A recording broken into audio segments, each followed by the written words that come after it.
Oops! Teka lang! Huwag mo muna scroll up. Pakinggan mo muna ang mensahe ng Panginoon in James chapter 1 verse 2 to 4. Mga kapatid, magalak kayo kapag kayo'y dumaranas ng iba't ibang uri ng pagsubok. Dapat ninyong malaman na nagiging matatag ang inyong pananampalataya sa pamamagitan ng mga pagsubok.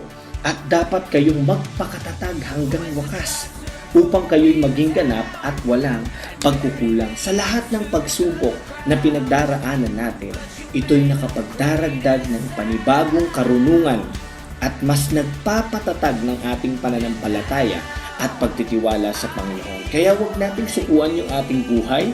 Kung may mga panibago tayong problemang nararanasan at nai-encounter, ito ay opportunity for us to be more matured in the presence of God. Kaya God bless sa iyo kapatid ha.